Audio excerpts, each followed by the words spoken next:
South Africa, a country that has been blessed with majestic beauty and a vast array of natural resources.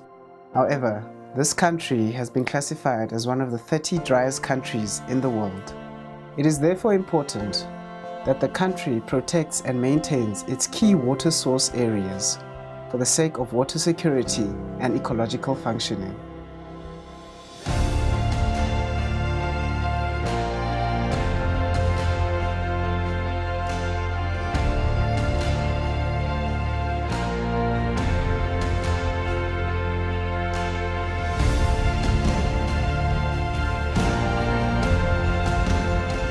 The Healthy Catchment Alliance is a group of civil organizations that have come together to accomplish this very goal. The Healthy Catchment Alliance is a group of 3 conservation organizations: the Endangered Wildlife Trust, the Conservation South Africa and WESA. One of the core underlying values of the project is to build a healthy relationship between the communities and the landscape that they live in, specifically in water catchment areas. The work that we do is mainly in the Mzimvubu, Mzimkhulu and the Amathole areas. These areas are very important because they form part of the 22 strategic water source areas that were identified by the national government. These water source areas cover only 8% of the country's surface area, but contribute more than 50% of the country's surface water budget.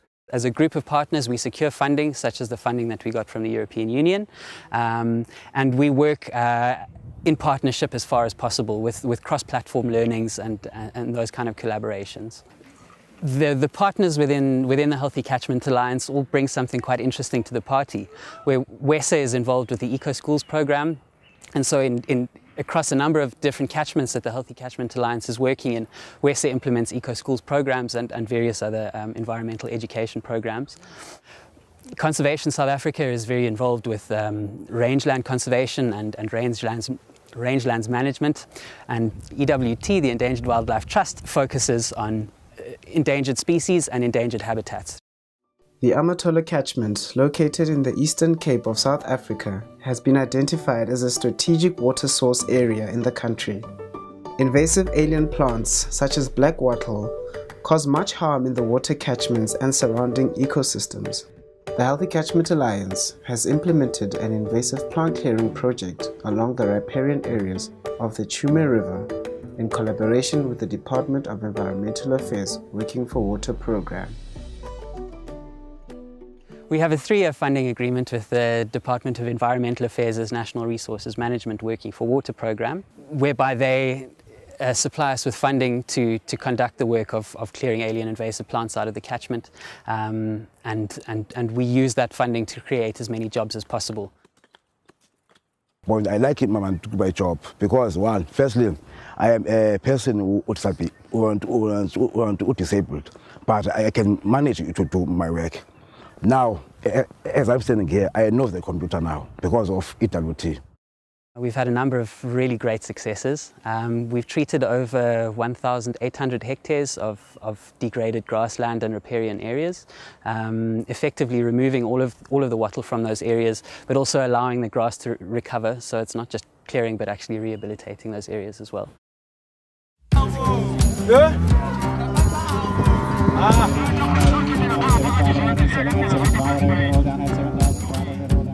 In the Mzimvubu catchment, management of rangelands plays a critical role in maintaining the health of the catchment.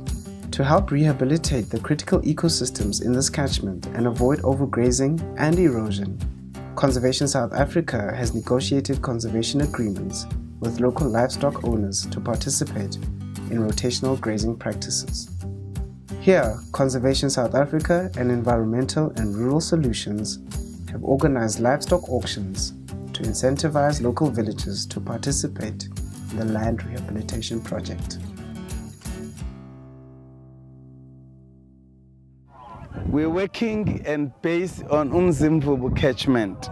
Mzimvubu River is the last free-flowing river that is undammed within the country that still supplies lots of water for the people. So what we have adopted as strategies for the rehabilitation of the catchment is, number one, the rehabilitation of the grazing areas working together with the local communities. So far, we have held close to 20 auctions, and the money, the actual money that has gone into people's pocket is well over 10 million rand now, which, if you translate it into jobs, is more than 500 jobs in this community alone.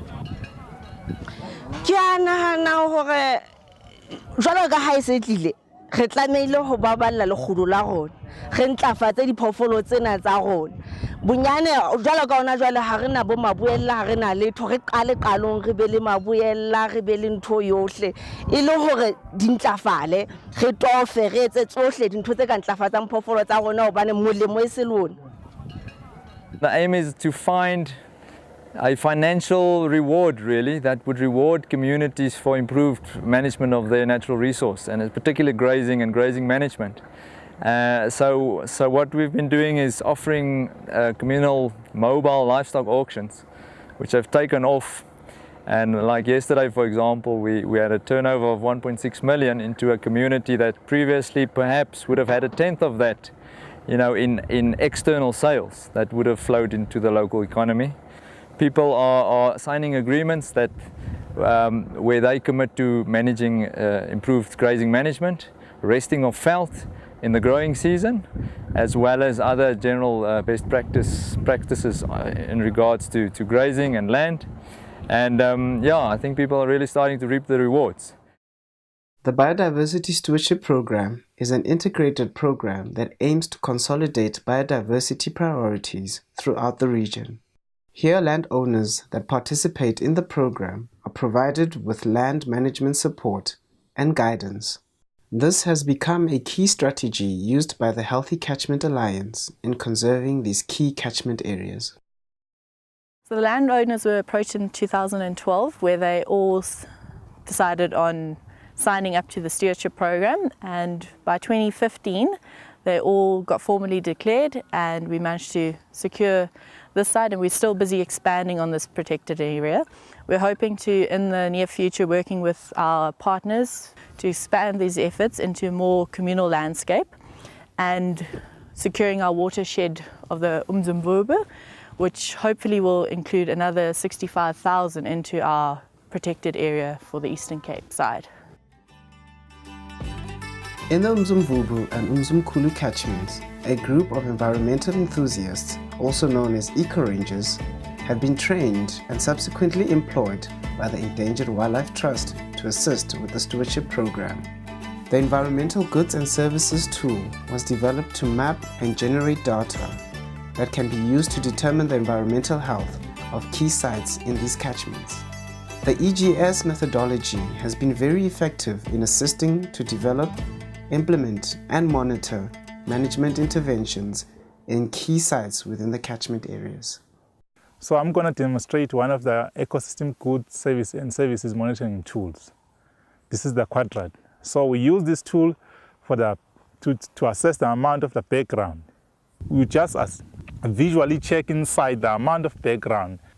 Then it gives you an idea to see how the area is changing, because we want to monitor the change over time. Another initiative established by the Healthy Catchment Alliance is the coordination of micro-enterprise skills training, specifically in beekeeping. 30 beekeepers have been trained and provided with the necessary startup equipment as an incentive to promote good environmental management practices in their areas. The Healthy Catchment Alliance is committed to supporting these emerging bee farmers to promote healthy ecosystems and catalyze green economies in the rural Eastern Cape. With the funding that we've received from the EU and other funders like Grand Merchant Bank, we've really been able to support our beekeepers in that we've provided them with the hives, and this has really spurred them on to take on initiative. For example, one of our beekeepers, Thabo, in the Mzimkhulu, has already started his own micro-enterprise called the Drakensberg Indigenous Honey, and he's already secured funding from SAG Seed to develop a business model and also try and expand that business model to other areas. So this is really a great success in that the beekeepers are taking initiative and are really driving this process forward. We were just the catalyst in this. So it really is great.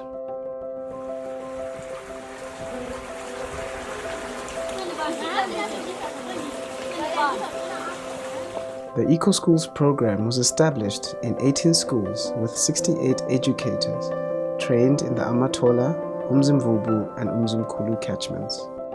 These programs help create environmental awareness, with river health being the main focus. Schools have adopted nearby rivers and streams in the Mzimvubu and Amathole catchments to test the health of these rivers by using freshwater monitoring tools such as mini-SAS.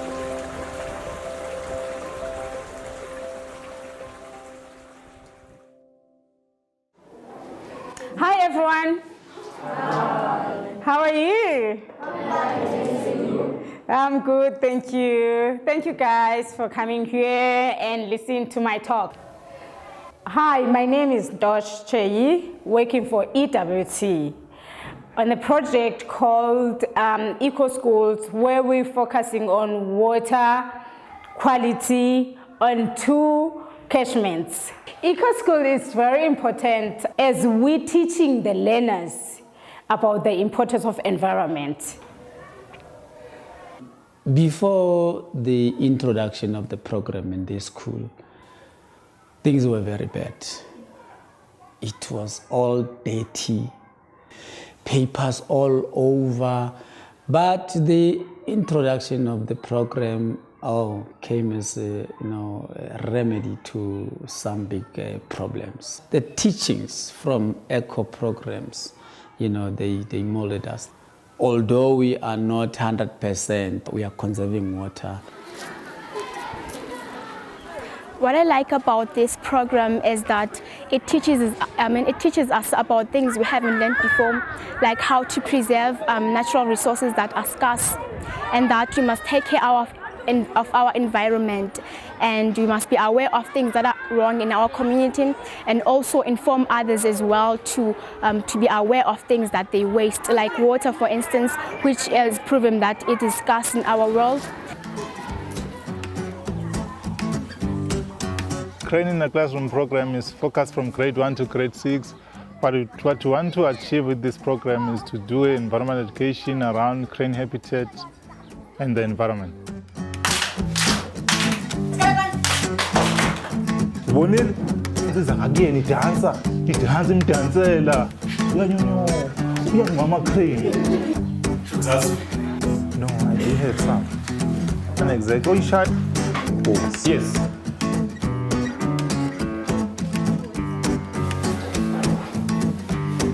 Now name check. No, Mayam.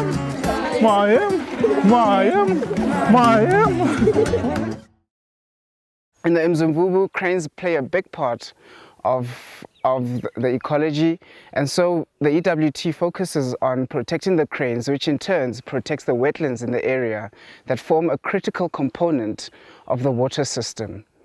So by protecting these endemic and rare species, we protect the habitats that they are found in, and so ensure that the ecology of the entire catchment is protected.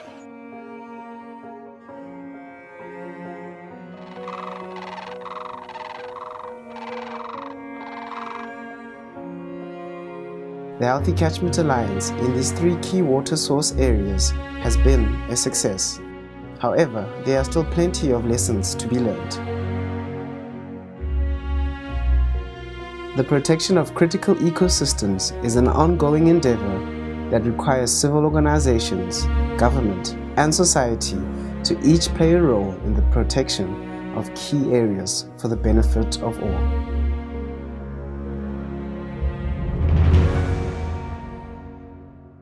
The most key thing that I've learned in the application of these projects is the stakeholder engagement, which seemed to me as the very, very critical part. And for the success of any project, without that element of engagement with the locals, then your project is doomed to fail. But the sustainability of every project is embedded around the buying in of the local people.